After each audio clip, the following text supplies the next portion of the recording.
What's going on, you bunch of nerds? This is the Nerdwide podcast. Thank you so much for listening in. I'm your host, Tyler Haynes, with my good friend and favorite co-host, Chris Rivers. Chris, listen, we had a lot to talk about before we started recording the show, and let me tell you, I'm excited for this episode.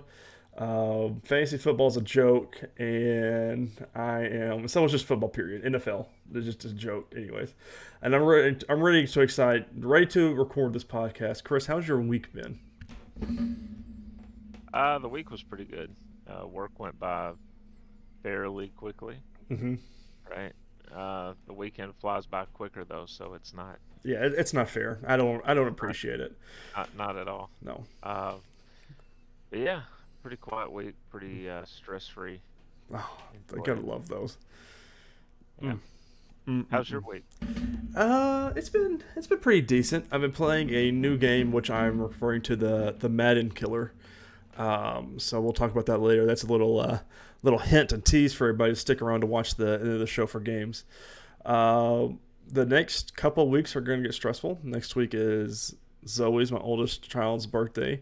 The week after that is exactly a week after that is Stella's birthday, and then we go on vacation the next day after Stella's birthday party. So just a little stress in there. Just nothing, nothing crazy. But I get to go through these 2 weeks and then get to sit on the beach and have fun there. Make sure Stella doesn't eat sand. So that's not a bad trade off. No, not at all. So can't complain too much about it. Quick housekeeping before we jump into all the fun. Don't forget to subscribe to either our YouTube or our podcasting service of your choice. If you enjoy the show, make sure you leave us a thumbs up or YouTube, or leave us a comment down below how we can improve the show. If you don't enjoy what you're hearing or seeing, just let us know so we can improve. Podcasting service, make sure you give us a good rating, 4.5 stars or above, preferably. Other than that, just email us if you don't like anything, and we can go from there. Just nerdwide@gmail.com. If you want to do more, go to patreon.com/nerdwide. 3 different tiers for a bunch of different goodies for tiers there if you want to go that way. But other than that, that is it for our housekeeping. Now, Chris, how was this week's episode of American Horror Stories? We didn't have one. It's over. Oh, so the crappy episode was the last one? The lake, yeah. Oh, well, that'd be why Jamie didn't mention the episode. I just thought she hadn't watched it yet. Oh, I didn't Yeah. know that. Yeah.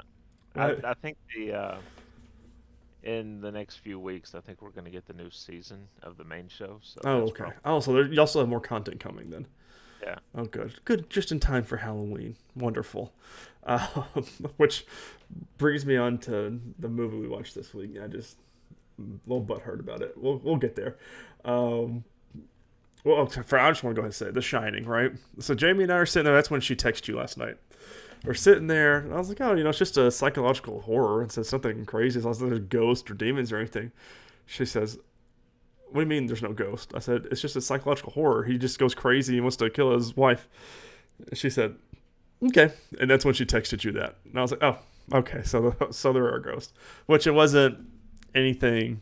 It's more of a screws with your mind more than anything that movie did. Because I'm still...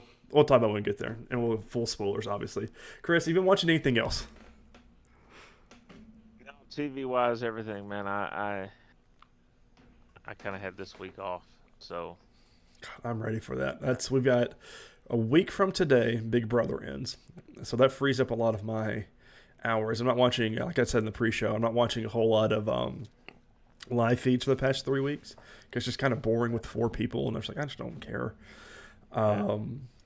So I'll catch everything on the highlights whenever they come on. But Well, I'll be ramping up anyway because I've got, like I said, whenever American Horror Stories new season drops, mm-hmm. I'll be watching it. And I'm gonna check out this interview with the vampire series on AMC. So Oh, I think I've been wanting to watch that. Is that on their AMC October Plus? 2nd. Yeah, Interview with a Vampire. I think remind me about that when you watch it again because I'm totally going to forget.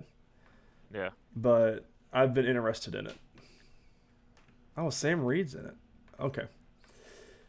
All right. I've been watching Mythic Quest, the game development show. It's been on Apple TV. I've been meaning to watch forever. Finally started it. I'm only like 3 or 4 episodes in. It's okay. It's a Ubisoft backed show, so all their transitions are like shots from their games, so it's kind of cool. There's Assassin's Creed stuff in there. It's all right. I mean, nothing that like I'm clamoring to have to watch. And then Amacho started The Imperfects on Netflix, which is a kind of a monster show. Like these 3 humans have different genetical issues, and they're part of a program. They're all about the same age. No, they're different ages. Like one's a succubus, one's a werewolf, and one is a siren. So it's kind of weird, and they're trying to figure it out. I think I just started the 2nd episode, so I'm so fresh into that.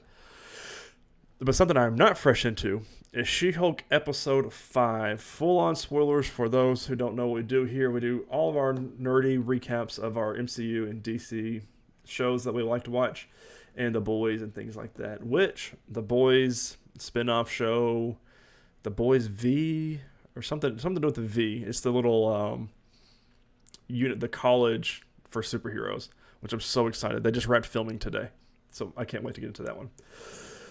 Alright, She-Hulk episode 5, recap by High on Films. Again, Rohot Avra Mahumdar. Again, I butchered every single bit of that, and I apologize. This week's episode features 2 interconnected plots. The primary one is about the legal battle between Titania and Jennifer, and the other one is about Nikki and Pug trying to get access to a high-end fashion designer called Luke, who designs clothes for a superhero. Again, Pug is probably my favorite character on this whole series, and that's just because I love the actor. And he is just down to earth and exactly what I would be doing. When he talked about the shoes, the Iron Man 3s or whatever, Jamie said, that would be you. I was like, yeah, guess it would be. The episode picks up exactly where the show left us last week. Jen is sued over using the name She-Hulk, which Titania has trademarked. She is further irritated to find out Titania is using the name She-Hulk to sell a line of her beauty products. Nikki and Jen try to visit Titania and talk her out of the legal proceedings and drop the name She-Hulk, but that goes in vain as Titania seems pretty adamant about it.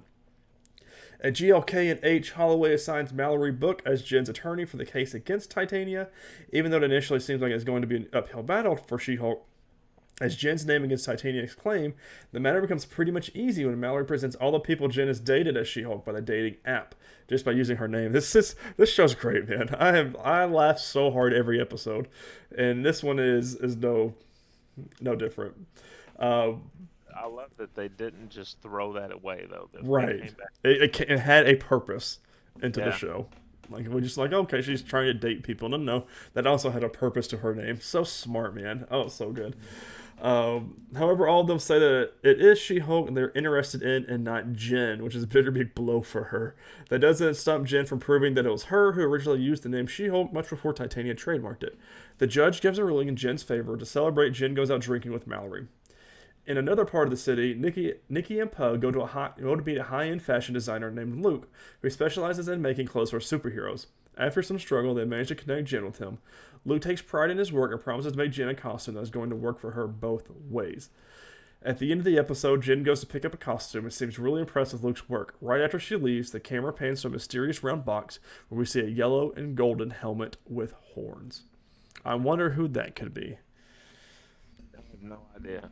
And man, I am excited. So apparently, we've both been curious how Daredevil fits into this, because She-Hulk's in LA, Daredevil's in Hell's Kitchen. Apparently, Daredevil was working on I don't know if this is proven or this is theorized, but someone said that Daredevil was working on a case, or Matt Murdock was, and he got blipped. And so now the case that he was working on moved to L.A., and so he comes to L.A. to finish off the case after the blip. Because the case is still going on. It was just on, I guess, hiatus for 5 years. So I was like, oh, that makes sense. I could see how that would tie in.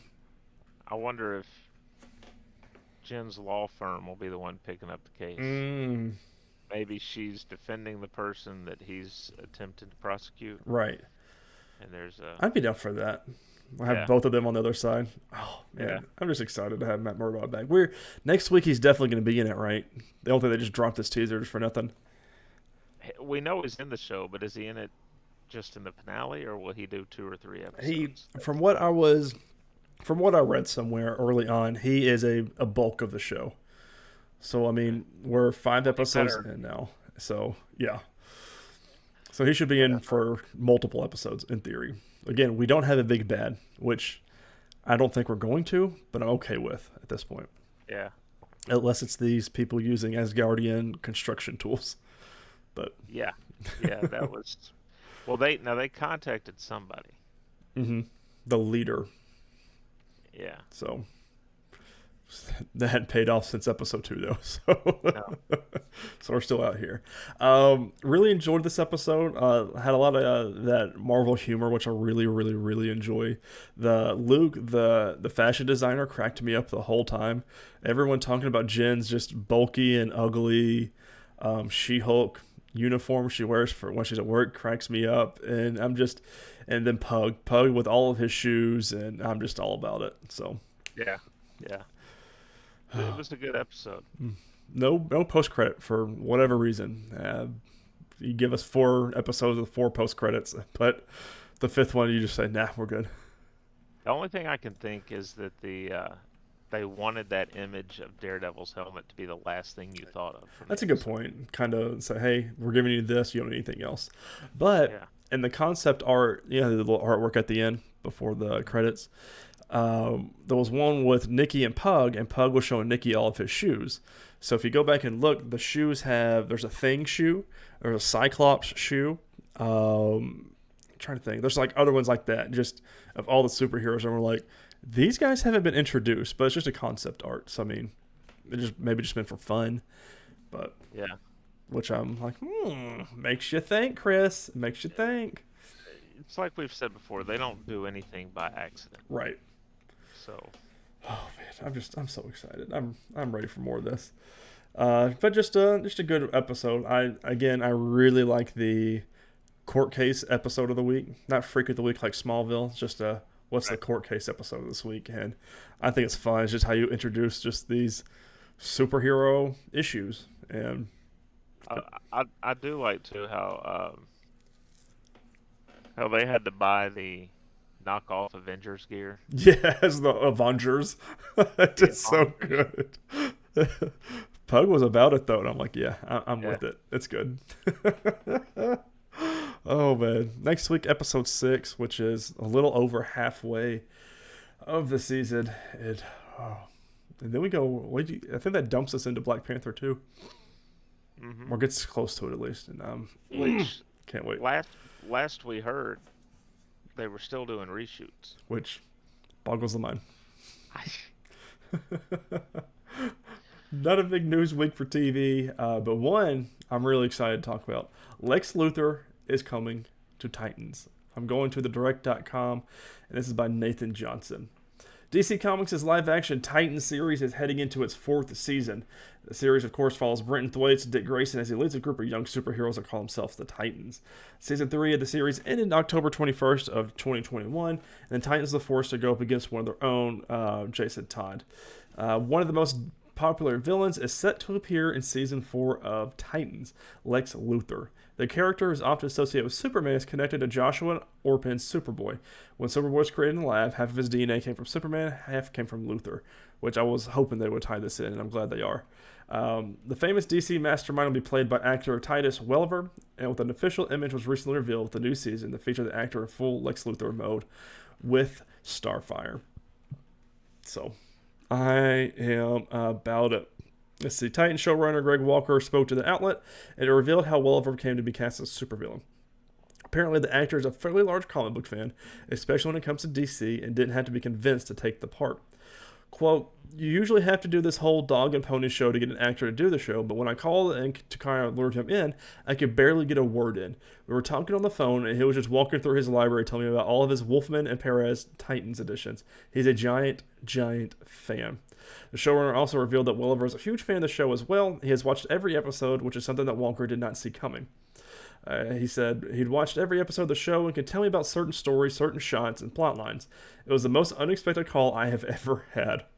So, I'm all in. I mean, I like someone that knows what they're doing, and he sounds like he's going to do the character real well, especially when it comes to the Titans. So, He probably knows the universe more than the people that have been running it. So Heyo. And then, speaking of Titans alumni, season 2 of the Halo the series has started filming officially, with Joseph Morgan joining the cast. So Joseph Morgan is playing Sebastian Blood on the new season of Titans, we were just talking about in season 4. And he said he left, I think it was Thursday or Tuesday or something like that. He said he has wrapped on Titans and he's moving on to his next super procedure project. He said, hopefully I can talk about it soon. And then he tweeted 2 days later, yes, I am on Halo the series. So I'm going to Deadline.com by Denise Petsky for this one. Joseph Morgan from the originals and Christina Rodolo from No One Gets Out Alive have joined the season 2 cast of Paramount Plus's original series Halo, based on the hugely popular Xbox video game series. The announcement Wednesday, okay, so it's Wednesday, comes as production on the second season has begun in Iceland. Additional filming is to take place in Budapest, Hungary, later this year. Joining Morgan and Rodolo for season 2 as new series regulars are Fiona O'Shaughnessy and Tylen Bailey, who recurred in season 1. Morgan joins the series as James Ackerson, a formidable intelligence operative who has spent his career climbing the ranks of the UNSC's Secretive Office of Naval Intelligence. Rodolo is Talia Perez, a corporal specializing in linguistics for a UNSC Marine Corps communications unit, and a relatively new recruit has yet to see any combat. Bring it on. I love Joseph Morgan as an actor, even better as a person, and now I need to watch Halo. So, you thought I would have watched it just because of the love of the games, but I've heard it's So I'm like, I have other things I can watch. well, I know that one thing that put a lot of people off was the fact that Master Chief removes his helmet. For the majority of the show, he is more not in helmet than he is in helmet, and that just blows my mind. Whatever, I guess. Whatever story you want to do. Releases this week, Wednesday, September 21st, Andor drops on Disney+. This is a big week for a lot of your fall shows starting back up as well. I didn't put a lot of them in there just because it doesn't really pertain to our podcast, but it's a big week for your fall shows. And next week, I think, is even bigger. So, But that is it for me for TVs. Full TV. On to movies. Have you watched anything? I did. Got done watching The Shining last night, and just mine was all over the place. So I went on YouTube TV, see if there was any good football games on. Not any good football games. So I was like, okay. But then I came across one of my top probably 5 movies of all time called White Chicks, and I watched the last half of it. And I die every time I see that movie. It's not good watching it on TV, on a network, just because all the commercial breaks and everything. But dear God, I was when Terry Crews does his little singing and dancing in the car right about halfway through the movie, I cry laughing every single time. Like, there's just nothing funnier to me, and I don't know why. And the dance off, of course, is great. But man, it's such a good film. But that's it for me. Did you watch any other movie? Not this week. I did watch, of course, our main movie, and then I did watch the documentary connected to it. I'm going to be watching that this week. I'm excited to watch it. I'll touch a little bit on it, but all right. So let's get into The Shining. I feel like doing a synopsis of this is mostly pointless because I think most people have watched it. Unless you're me and lived under a rock for all your life. But see, now you've seen it. That's true. So, basically, the story revolves around Jack Torrance, his wife Wendy, and their son Danny. The poor actress is just. And as they're going to the Overlook Hotel, which is in real life the Stanley Hotel. Did you know there's a sequel? Dr. Sleep? Yeah. Have you seen that? Yeah. I've not watched Dr. Sleep yet, no. Oh, I was sorry to completely derail that. I was putting it into Letterboxd and Dr. Sleep came up right under it. And then Room 237. Yeah. And I was like, what's Dr. Sleep? And it's the son. Huh. So, Jack and Wendy and Danny are going to the Overlook. Jack's supposed to be the wintertime caretaker because this is high up in the Rocky Mountains. They don't really stay open during the winter. Um, and people have pointed out that have seen the movie that if you notice, Wendy ends up doing most of the work. She's the one that the person there was in contact with, Yeah, that's a good point. and while Jack just does his writing. But he is working on a book, um, and we see this slow descent into a fractured mind that by the end of this results in death. Um, we see unexplainable things in the hotel, and we are led to believe that the little boy Danny has a gift known as the Shining, in which he can communicate with dead people. Um, well before Haley Joel Osment Mm-hmm. had the same ability. This is the famous movie, if you haven't seen it, where occasionally you'll see horror montages and it'll show elevator doors with blood pouring out from the Mm-hmm. sides. It comes from this. There were a Um, lot of moments like that. I didn't even realize, like him yeah, frozen at the end. I didn't realize that was from this movie. the The twin kid, girls. yeah, the twin girls, the kid riding the tricycle throughout the Mhm. hotel. Like a lot of that, I had no idea. I knew the one, him coming in the door. Here's Johnny. I knew that, Right. but Yeah. the other ones, I was like, I had no idea. So to me, the movie's enjoyable just watching it straight through. If you're just taking it at face value, but there's so many theories about what Kubrick. It's directed by Stanley Kubrick, who also did films like Eyes Wide Shut, 2001: A Space Odyssey. Um, Is he still alive? no, he passed away. Okay. Um, Kubrick, it's been rumored over the years, and I don't want to stray too far from the movie, but this kind of touches on elements of it. It's been rumored over the years that by people that believe the initial moon landing was faked, that he is the one who filmed it Hmm.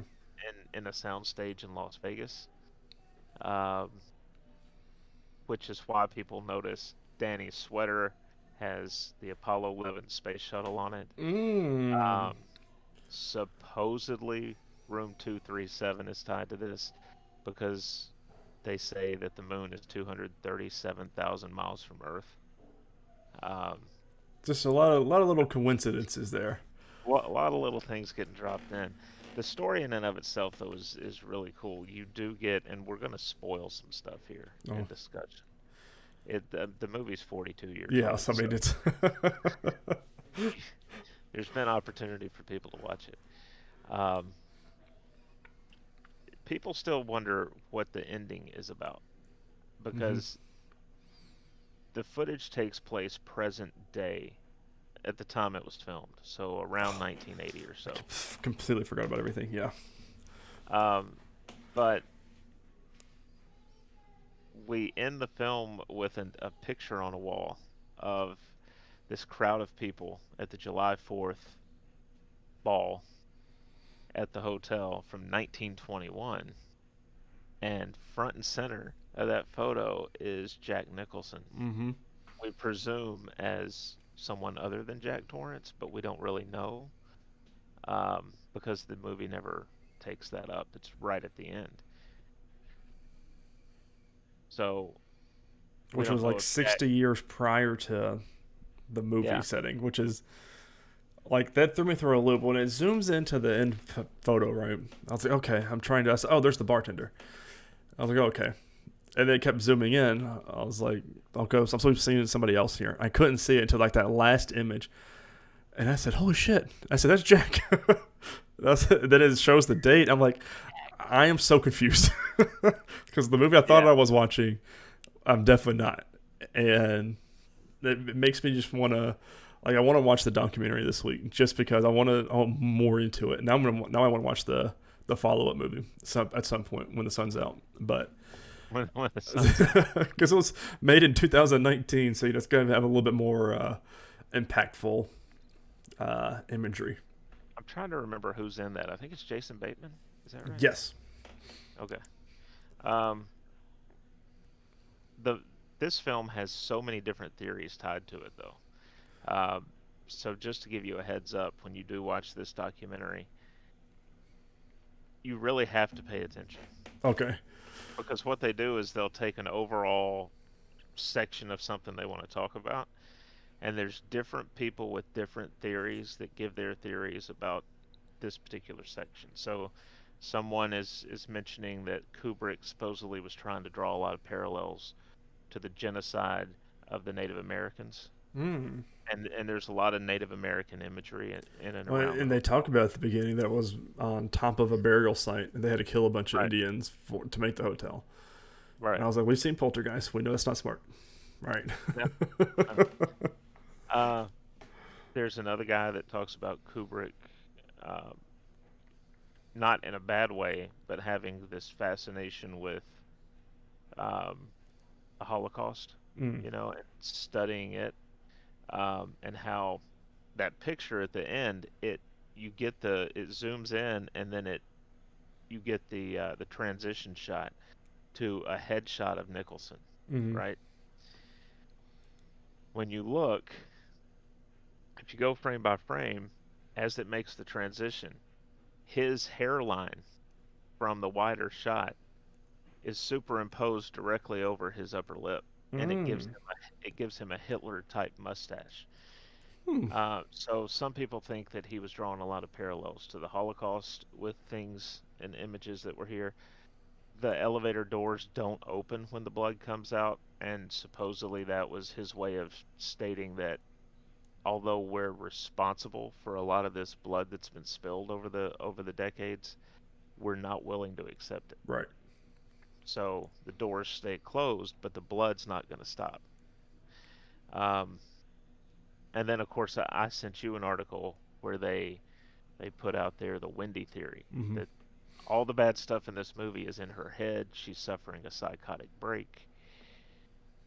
And there's one scene in particular that really draws on that where she interrupts him in, I think they call it the Colorado room.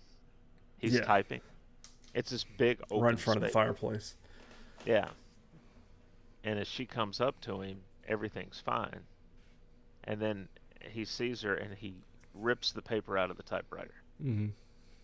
Um, and then this whole exchange takes place between them. But then as she walks off, his hair's combed again. The paper's back in the typewriter.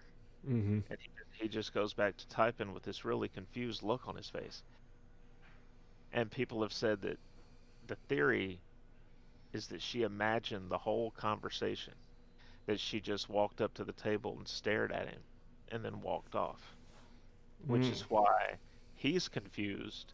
The paper never left the typewriter. His hair never got messed up where And he he's still was sitting flipping there out. in the chair. Yeah. Oh. So Mm.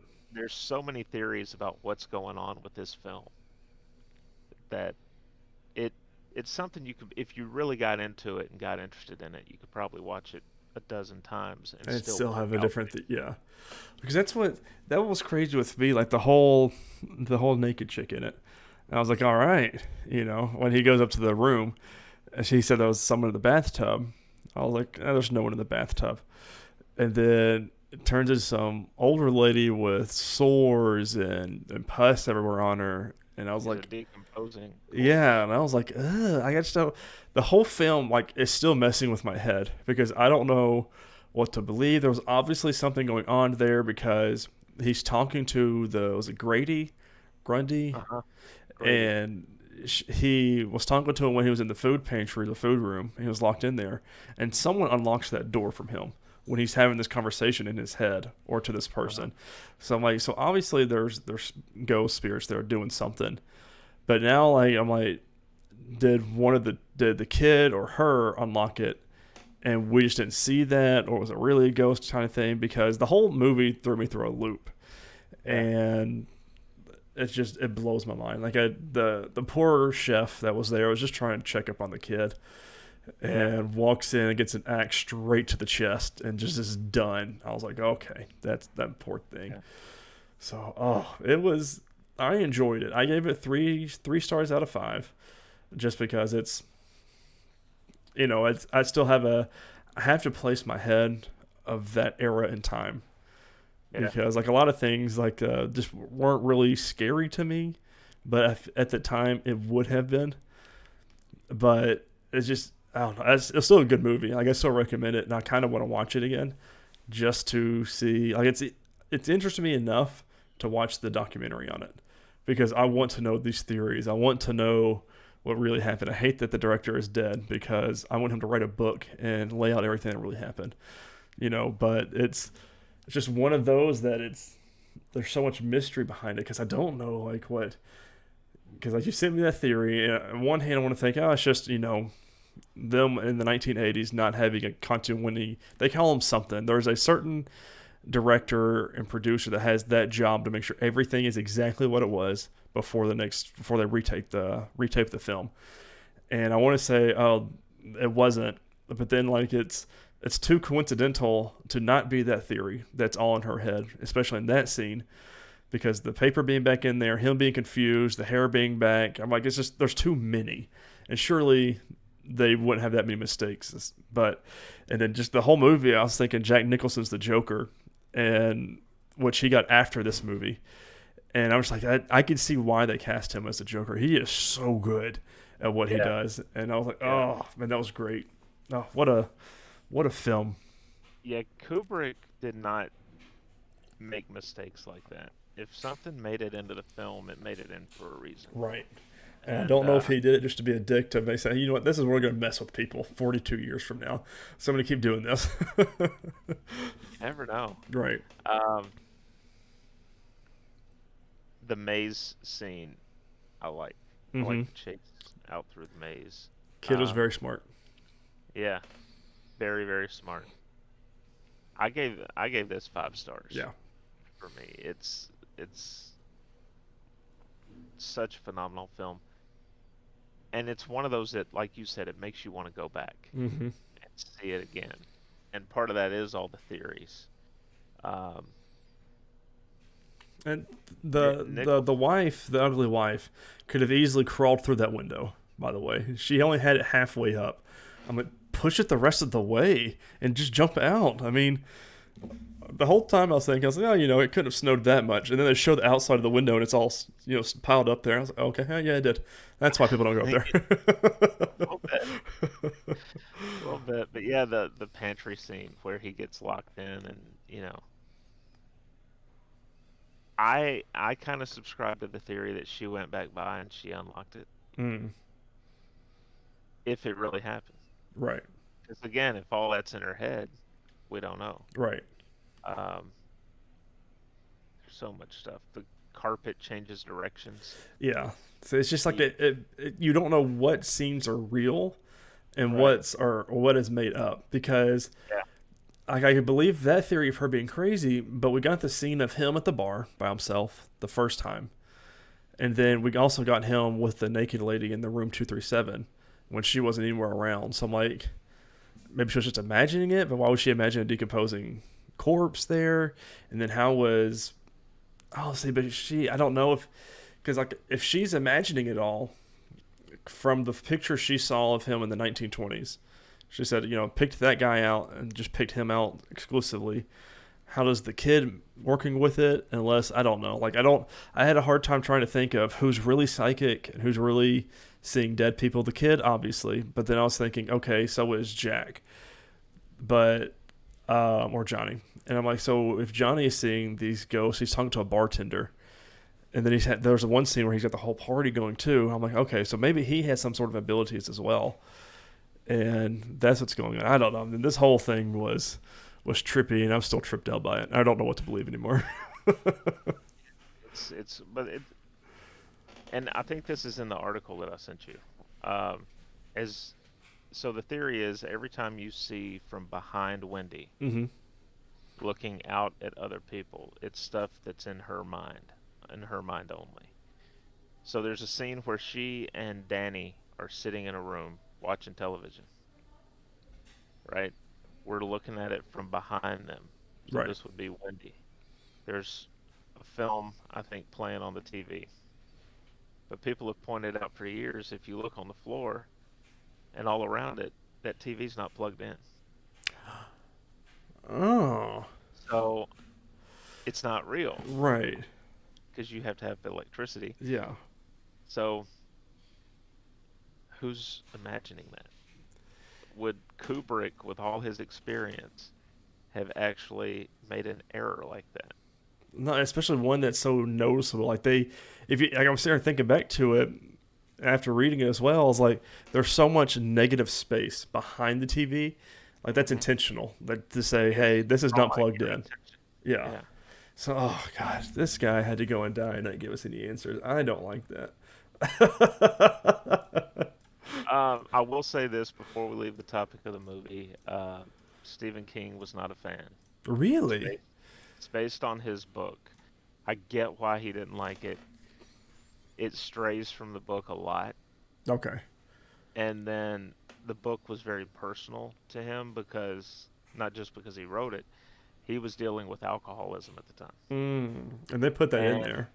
and this character, like this was how he perceived the Jack character, was his perception of what he was doing to himself and the people around him. Mm. So the fact that it got changed, Yeah, I understand that.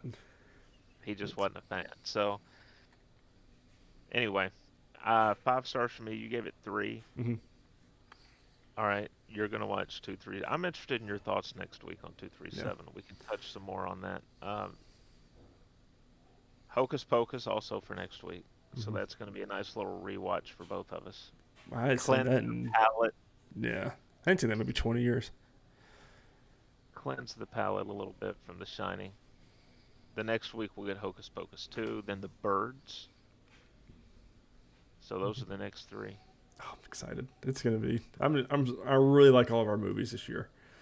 I Yeah. liked them last year too, but well, with the exception of Poltergeist, because that still gives me heebie-jeebies.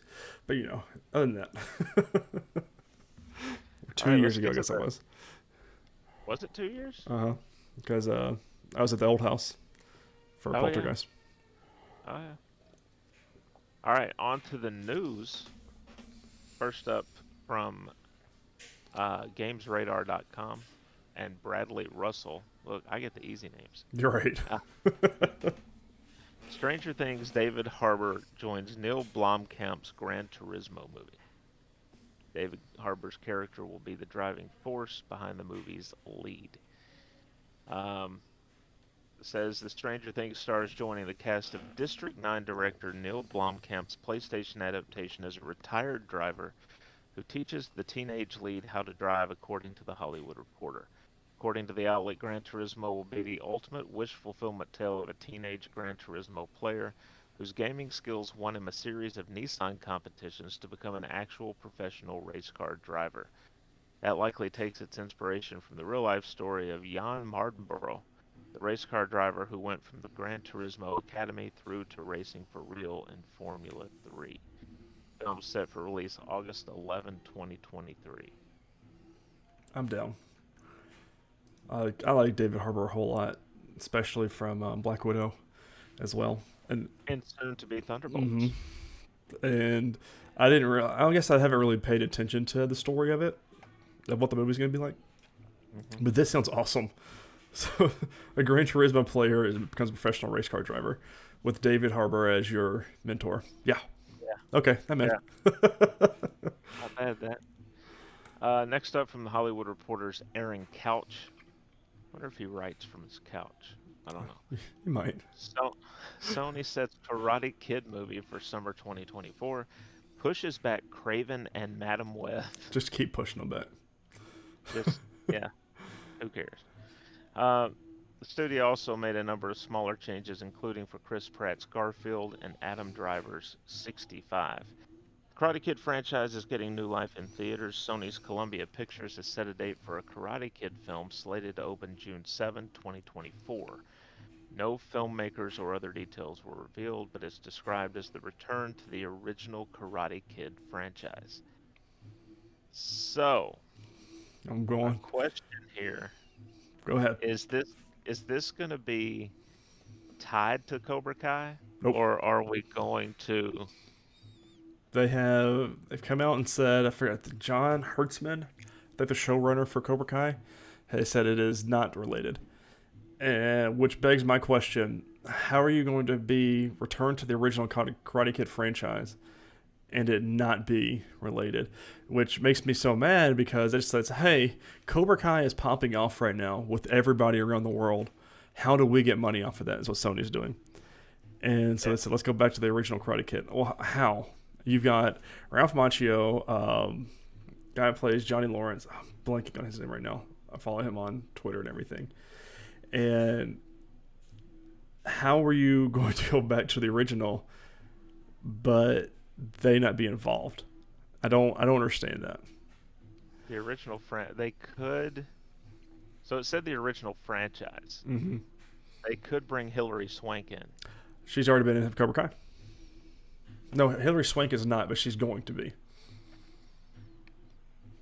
They've said They could bring Jaden Smith in. Again, Will Smith is a producer on Cobra Kai, so it's just this guy's time. We got like 2 more seasons they've already signed on for. So I mean, it's like everyone was baffled by this news, and I'm still baffled. I'm like, I just don't understand that. Like, it's just a money grab. It seems to me. William Zabka, so I'm thinking of, for Johnny Lawrence, and I'm just like, how? I don't get it. Whatever. They're gonna do what they want to do. I don't see it doing well though. Maybe he means it's not tied to Cobra Kai in the sense that it's not going to take place within their story. It's going to take place. Give them another movie to bring characters in from. Yeah. So that blows my mind. I don't know what they're doing. Next up from Variety and Meredith Warner. Keanu Reeves returns for Constantine sequel. HBO Max's TV reboot Dead along with Madam X. The only soul Satan himself would come up to collect is getting a follow-up film. Constantine is back. Variety can confirm Warner Brothers will make a sequel to the 2005 supernatural action film Constantine starring Keanu Reeves. The blockbuster star will reunite with original director Francis Lawrence, best known for taking over the Hunger Games franchise after the first film. It does not give much more here. I think that's mainly what we need. It does go on to mention, of course, that Justice League Dark Project Madam X is being put to the side. That's not really a surprise. So, I mean, they're just not. No. Just not. So this means in the future we're going to have to watch the original Constantine and then the second one when it comes out. Yes. So, it's been years since I've seen the first one. I've never seen the first one. All I know is Matt Ryan is Constantine. And that's what Jamie was saying earlier because she saw this news, I guess on Facebook somewhere. And I was like, yeah. She was like, I didn't know Keanu Reeves was Constantine. I was like, yeah, he was the Constantine for, years. And she goes, no, it's one of those things that I can only see like Grant Gustin as the Flash. It's the same thing. I can only see Matt Ryan as Constantine. I'm like, yeah. I said, more so me because, I've watched Legends of Tomorrow with him as a regular. But, whatever, Jamie. All right, next up. Now, this one's going to have some discussion around it. Mm-hmm. This comes from Forbes and Danny DiPlacido. Disney's The Little Mermaid backlash has reached insane heights. So it says Disney's latest live-action remake, The Little Mermaid, has been engulfed in controversy ever since the casting of singer Halle Bailey was announced. While Disney's tepid remakes always receive criticism from nostalgic fans, this time the backlash is transparently racist, with all the negativity aimed at the casting of a non-white actress to play the titular mermaid. The film's trailer's been flooded with 1.5 million dislikes from angry fans, despite YouTube removing the dislike counter. The numbers are still available through an extension. Comment sections have exploded with absurd talking points defending the sanctity of the original Danish story, which Disney's original animated adaptation sanitized almost beyond recognition. I'm going to read a couple of these because this is, you just can't with some of this. Mm-hmm. Well, the original the original The Little Mermaid is. I'm not gonna read that. I Yeah. just noticed one of the words in there. So people are just insane. Like Uh, it's I bad. will read Linda Carter's tweet here. Um, Get in more woman. yeah, people are mad that The Little Mermaid's black. The lady who's also a fish who lives under the sea and whose best friend is a talking crab. Um, it says the discourse peaked when one terminally online used Twitter user used an AI to paint over Bailey's face with that of a white redhead and assured anxious fans he would correct the full movie upon release. Um, yeah, all right, let's. There's a lot of racism behind this. Mm-hmm. I do think there's a small segment of people that just don't like change in Right. the characters that they've always liked, and they're probably wondering why it got changed. Mm-hmm. They know Ariel as white with red hair. And I'm sure there are going to be a lot of kids that have been exposed to The Little Mermaid who are going to see it and go, but that's not Ariel, because Right. that's not what they're used to Ariel looking like. Those concerns or those points being, I get it, Mm-hmm. because if they suddenly came in and they were like, hey guys, we've cast Wolverine, it's Jackie Chan, I'd be like, are Right. you sure? Because it's not who we're used to. Right. Wolverine's Canadian, and he's never been portrayed as Asian. Right. So, I mean, immediately your first response would be, what? But going back over the film to Mm-hmm. whitewash it is not good. I mean, Horrible. this is just. Now, at first, I thought, because I saw this pop up on the news when I was at work 2 days ago, 3 days, somewhere in that neighborhood. I misread the name at first. That was Hallie. I thought it was Halle Berry. Mm-hmm. And I was like, well, why would they want her to play the Little Mermaid? Right. She's, but I was thinking of it from an age Yeah, perspective she's because she's she's a lot older, older than what you would think. Yeah. right? So I was like, well, wait a minute. And then I read it again. It was Halle Bailey, and I'll confess, I have no idea who Mm-mm. Halle Bailey is. No. I don't, I don't know And if she's done. and when I saw the teaser's only like a minute long, and Haley's only in there for like 10 seconds of that, and like I didn't because I watched it when it dropped. I guess it was 2 weeks ago when it dropped, a week ago, and Jamie and I watched it. We were sitting in the football stands, watching a high school football game.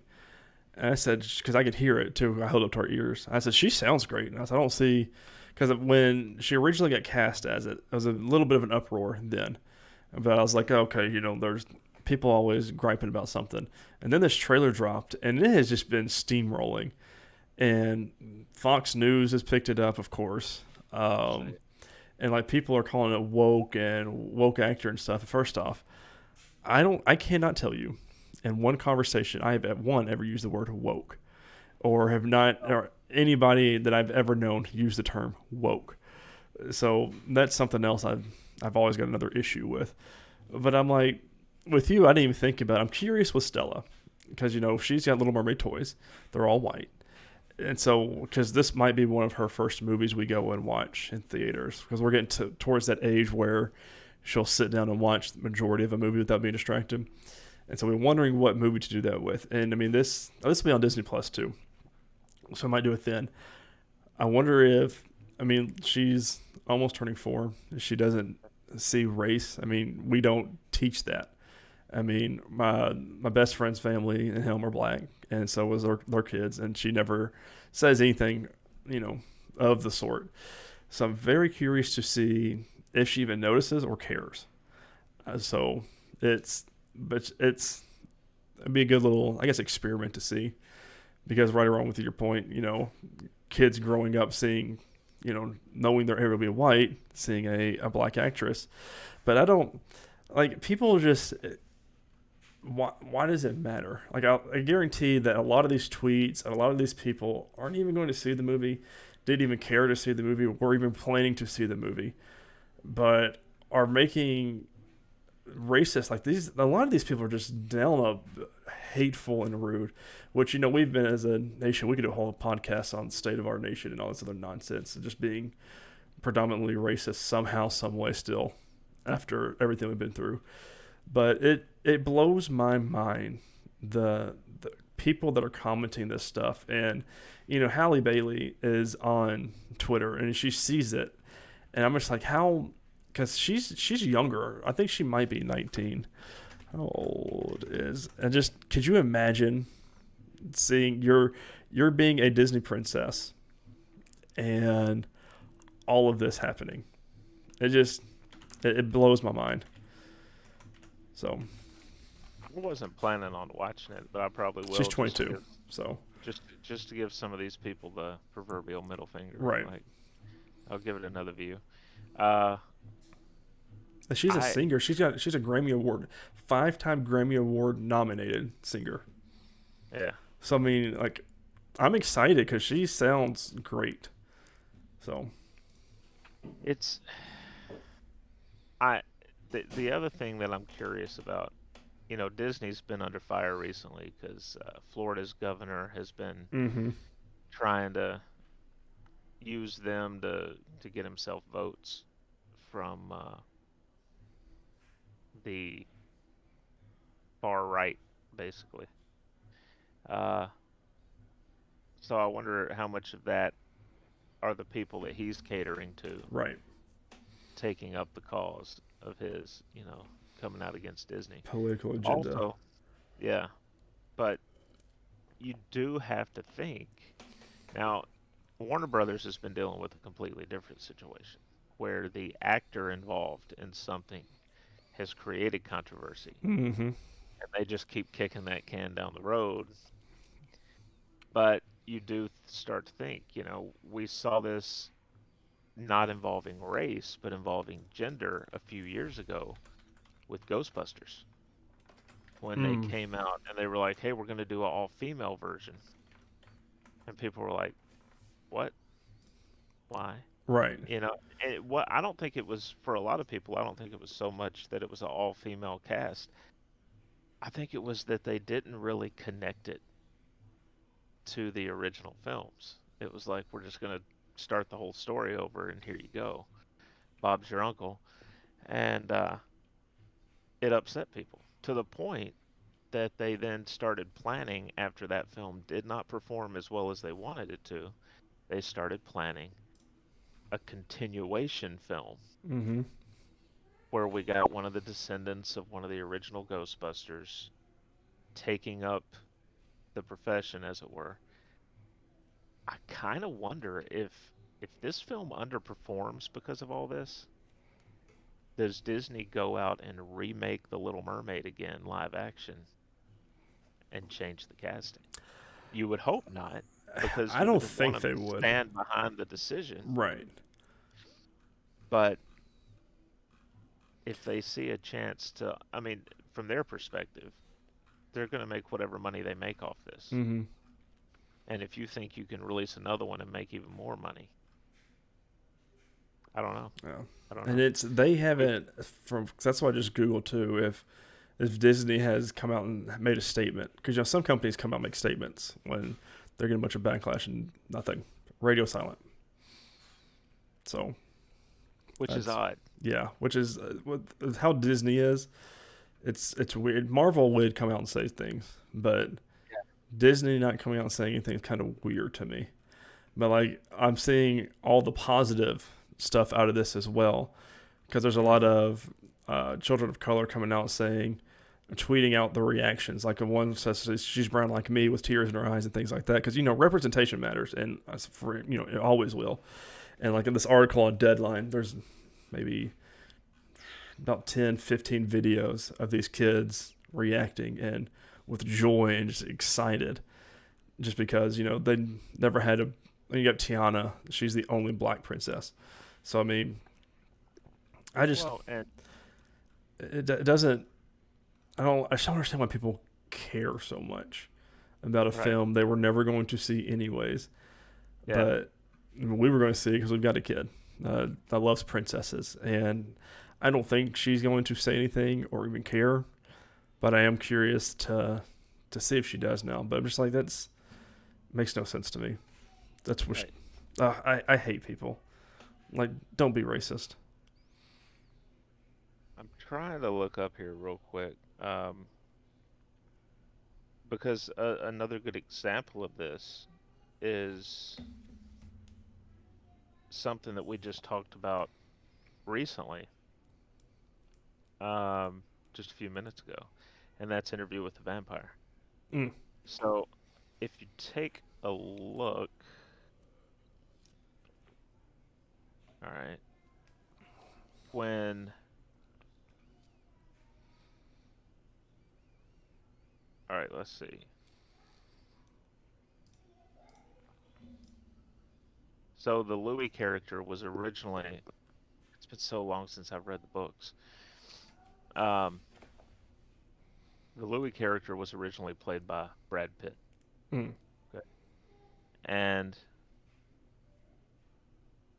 his the way it was originally written, his mother, sister, and brother lived just outside New Orleans on one of their two indigo plantations, named Pointe du Lac after the family, um, because they're Roman Catholic. They're from France. Um, but he's also described, Louis is, as being Louisiana Creole. mm. So, which typically means someone of color, right? Right. Um, but Brad Pitt was cast in the role back when the original film was made. Now we're getting an actor, Jacob Anderson, who's British and black in the role. So, I mean, conceivably, we're going course correcting to the source material Right. for that character to be better represented. Obviously, when Brad Pitt was cast back in the day, there was no furor over, Mm, the fact that we're kind of straying away from this character's origins, but we're kind of seeing a role reversal of it here, where now they're doing it the way it was originally written. And it's it's kind of interesting too, in that I think part of it is, and I know there's probably going to be, if anyone takes offense that hears this, I'm just going to say it. A lot of people don't take the time, and they don't have the, in some cases, they don't seem to have the intelligence to be able to sit down, or intelligence is the wrong word. They don't have the, what is the word I'm looking for? They don't have the attention span mm. to sit down and read a book. Correct. Interview is based on a literary work. And the only people that are going to be passionate about that are the people that have sat down and read a 12 book series. Right. And those people have patience. And those people understand. And they tend to think critically more. So I think that's why there's not backlash on those things, Mm-hmm. because we're coming at it from a literary perspective. I just think so many people, and part of it's Disney's size as well. Right. There's so much How big the that audience is. not the size of the audience, but that image is everywhere, Mm-hmm. and people without thinking are commenting on it. It's like you're not even attached. Right. Like you said, they're not going to watch the movie. They were never going to watch the Mm-mm. movie. Why do you care? Right. That's that's what a majority of my political stance is, or things like with that, is like, with LGBTQ plus and things like that. If it's not bothering you or affecting you directly, Right. why why why do you care? Yeah. Like, what is the issue? And Yeah. that was the whole thing with LGBTQ plus getting married, things like that. There was an uproar. That's against the Bible and things like that. I mean, the thing was written 5,000 years ago. And does it A bother? couple thousand years of being passed down Right. by word of mouth. Is it bothering you? What is it bothering your daily living that you can't live your life how you've been living it? No. Okay, then why care? Why?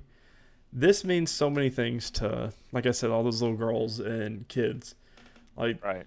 and just like, I don't, God, it just, the way that, and it's not the world. I don't want to say the world because it's primarily just America.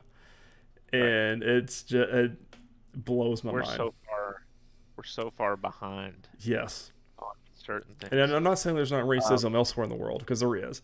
But the majority of all this wokeness and all this other shit is in America. And it's just the most absurd thing I've ever seen in my life. I mean, I'm all for it. I'm going to watch it, probably watch it and keep it on repeat just so they get the numbers and everyone else could go well, jump off a bridge.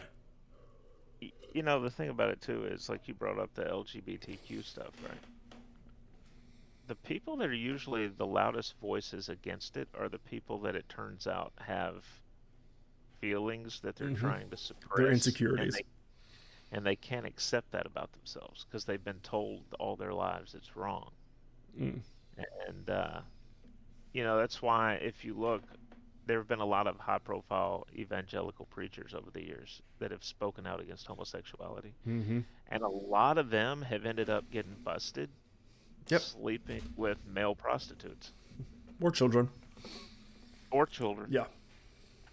Male children. Let me So put there. usually, usually if they're out there shouting about something very loudly through their megaphone, it's because it's who they are, Hmm. and they don't like that part of themselves. Right. Just unfortunately, it's the shitty world we live in. I mean, there's, Yeah. and I hate it. Like, I mean, this movie, the whole trailer and everything should have been great for everybody involved. And now it's just scrutinized. Even a person went and whitewashed the whole thing and said they will do that for the whole film. And I'm just like, come, like, I just, Y- you could have wasted your time doing something, anything else. But I mean, at that point, Disney's lawyers are going to earn their money because exactly, you can't distribute someone else's intellectual property like yep, that. that's easy money. Yeah. Easy court case. She hulk it up. Yeah. Oh man. But that's it for news. We saved that big one for the end there. So now I think we're on to Tyler has a really. It seems weird to transition to something else after having that Yeah. serious discussion, but Tyler now has a very cool game to tell us about. Mm. I'm curious because I might Calling it have to. the Madden Killer, Chris. And I've played maybe 45 minutes to an hour. I want to play more. It's just in VR. When I play a VR headset, it takes me, because you have to set it all up and then get everything going and everything. Of course, you're in a whole new world, feeling like, um, and whereas like Xbox or anything, you just turn it on and you're there. But this game is called NFL Pro Era. It dropped on Thursday, and I got to play for about 45 minutes. So what this is, it is a officially NFL licensed virtual reality football game where you take control of whatever team's quarterback, where you can make your own or take over for anybody. Of course, I picked the Steelers, and it sets you up. You start in training practice, and what you are I mean, you're the quarterback. But the visuals, okay, are probably the only bad thing I don't like about it. Is it looks like you're playing Madden 2000, because VR is not what, unfortunately, is not what I think it should be at this point, and it's a little wonky. But all the stadiums are home stadiums. All like the crowds are loud in your ears. Like Oculus Quest is this phenomenal technology, anyways. But this game is fun. Like I played as the Steelers week one. Of course, we played at Bengals home up in Ohio, and it's loud. Like when you go on third down, the crowd gets louder, and it's disorienting because like you're sitting here getting ready to hike the ball. So what you do is you set up your offensive coordinators in your ear like they are in our football games, and you look at your wrist of your playbook, and you can scroll through and pick whatever you want to. Normally it's just one, but once you line up, you've got you could call audibles, and so you can see what you're supposed to do. And you can see your players in front of you, and you hike the ball with the trigger. Their center will hike the ball, and you have to catch it. And then you catch it, and you stand up, and you look around and see who's open or who's going to be open. And you look at the player, and that's how they know who you're throwing it to, because you'll have like a little pillar of light, and you throw it to them. And whether or not how good your throw was is if they're going to catch it or not. There was a lot of times I was like, oh, I did not mean to throw it like that, because it really goes off of your throw and how hard you throw it and things like that. It's really cool, and it's really fun. When you're on defense, you're on the sideline, and you can walk up and down the sideline, of course, your little area that you have at home, and watch the plays as they're being played. And it's cool. Of course, I always just make it go fast and sim it to the next thing. But running plays are probably the hardest thing on there, because you hike the ball and you have to hand it off to your teammate, and it gives you a cube to hike it into. And sometimes I miss it, sometimes I don't. But if you have an Oculus Quest, it's $30. So I was like, I'm going to give this a try. I saw this on TikTok. I was like, this game looks like it'd be fun. Just something to try. And it came out that day when I saw the TikTok. I was like, this is a weird coincidence. And so I bought it and played it. But it's a fun game. If you've got the Oculus Quest, and it's even on PlayStation VR, which I'm like, okay, cool. But the Oculus is, cordless, which is what I love about it. And it's a fun game. It's scratching that Madden itch a little bit. I'm waiting for Madden to come down a little bit, probably Thanksgiving time-ish, before I buy it. I just don't want to drop $60 on the game right now. But I'll drop $30 on this, $20 on something else, $10 something else. Anyways, that defeats the purpose, Chris, I know. But it's fun. If you're even interested in it, search it up on TikTok. People playing it on there.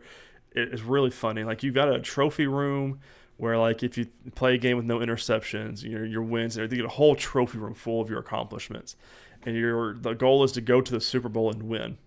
And it's just, for $30, it's not bad of a game, especially because I created my own character, my own numbers. I didn't do face. You can create your face. I'm like, there's no point. I'm never going to see it. So what's the point of doing this? Like your wrist straps, all sorts of cool little things. That's what you see, but it's fun. Like, I'll see if I can record it on my phone next, because you can do a mirror cast to your phone. I'm gonna see if I get it to record, and I'll send it to you, what I see and hear, because it's really cool. So you had your own player. You didn't take over as Kenny Pickett. No, they've got Mitch Trubisky. It goes off of the current. Oh, okay. And which he's a joke. God, why he's still the starter? Probably good anyway, because Pickett has tiny hands. So yeah, Mitch is a terrible, terrible quarterback. I don't know why we have him. And I've also been playing Assassin's Creed Origins. No! I meant to put this on the list. I beat Isle of Skye. We talked about it last week, and I played it, and that's what got me back into AC Origins, because I just wanted to keep going with the story of it all. But it's cool because Odyssey is now on Game Pass, and if I beat and play Origins, which I don't think I will, I'm just been kind of kill time right now, and that comfort food of game that I've just been jumping back into. But Isle of Skye was fun, like the way they introduced Cassandra back into it, and her and Eivor's interactions, and the story of it. Maybe 3 or 4 hours of content there. Not really a whole lot. But it's good. Like, I really enjoyed it, and it made me wanting more of that kind of stuff. So that's why I went back to Origins. So I enjoyed Isle of Skye. I was glad to be finished with it. But I got a lot of enjoyment out of that little. Yeah, it's just a short little story that connects the things, but which is what I love about Assassin's Creed. Is the assassin lore, and it touched on it enough that I'm like, yeah, I want to play more, but enough to also aggravate me, because I want more AC content than what we had in Valhalla, and what we had in Valhalla made me so mad, just because the Brotherhood should not be a side piece to the story. It should be the story. And Origins, it's my top 3 Assassin's Creed games, just because you're setting up the Bureau and the hidden ones. Odyssey I didn't like just because it was before the hidden one, so it didn't really have anything to do with it. It dealt more with modern day stuff. I'm like, I just don't care. So, but that's it for me. How's Madden been going for you? It's been going pretty good. Yeah, it's Has Mutt been I, doing okay? Mutt's doing okay. Great, because Okay. that's what I really want Uh, to play. I did finish a Dolphin rebuild. I got them a Super Bowl in 4 seasons. Did you see Tua today? Did you see his numbers he threw up? Uh-uh. 6 touchdowns, two I had to interceptions, but 6 touchdowns. I had to move on from him in game. Mm, I drafted a quarterback. he get hurt too much. No, he wasn't getting it done. Yeah. Oh, man, what a game that was today. Only one news item here for everybody. Ubisoft's next gen games will be $70 from now on. Going to GameSpot.com by Jenny Jing. I feel like this is how most are going to be doing it now, Yeah. but Ubisoft is increasing the price of its major AAA games to $70 starting with November's Skull and Bones release. According to an Axios report, Ubisoft CEO Yves Guillemot confirmed that big releases for current-gen consoles, being the Xbox Series and PS5, like other recent AAA releases, will be priced higher. Quote, some of the games will come to at the same price at the competition. The big AAA games will come at $70, Guillemot said to Axios. This comes as no surprise, as $70 seems to pretty much be the new normal for major new titles. Releases like Call of Duty Black Ops sold for $70 at launch, as well as NBA 2K21. So, note that Guillemot emphasized that only some and not all Ubisoft games will have a $70 price tag. Assassin's Creed Mirage releases in 2023, which is only going to be $50. So, just depend on the game, Yeah, I guess. that game looks good. So, Uh, I have been waiting for that game since they announced it, I think in 2018, 2017, because it's from the same team that did Assassin's Creed Black Flag, which is my number one AC game. yeah. And so when the Ubisoft Singapore team said they were going to be making a pirate game, I was like, oh my god, that's what I loved about this. Among many things. And then it kept getting delayed. Kept getting delayed. And finally they came out with a trailer this year. And I'm like, I don't know if it's $70 worth. From what I've seen and what they've shown off, I'm like, I can't justify $70 for that. So, but there's been a person that's seen more of the game. One of the news journalists says it might be the sleeper game of the year with how great it is. And I'm like, we'll see.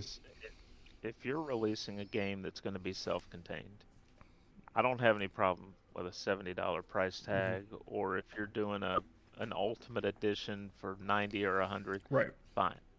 But if it's going to be a game like Assassin's Creed, where you're providing us with a lot of DLC Mm-hmm. over the next 12 to 18 months, then I shouldn't have to pay $70 if I'm also going to have to buy the DLC. Yeah, $70 to me should come with like the first DLC at least, or something like that. You know what I mean? Yeah. Not just Or the a first game. discount on all of it. Right. Where it comes out with buy the season pass for $100, and you get the first 2 expansions for free.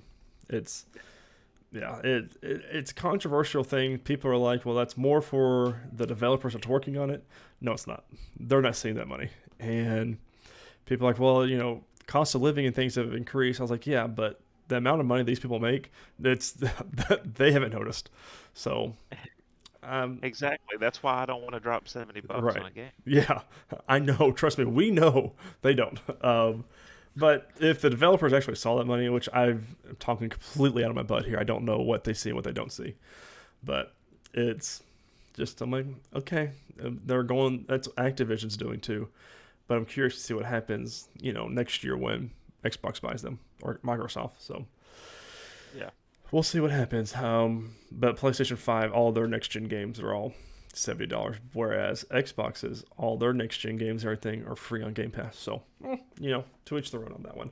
Notable new releases, speaking of Game Pass, Deathloop comes out this week to the Xbox Series September 20th and on Game Pass Day 1. Gundam Evolution on PC for September 22nd, and Slime Rancher 2 for PC and Xbox Series for September 22nd as well. Gundam Evolution, played the beta. Where's my console? Launch. I understand PC is getting the better support because it's going to be a big esports game too. But I played the beta on Xbox. Where is my release? So I really want it.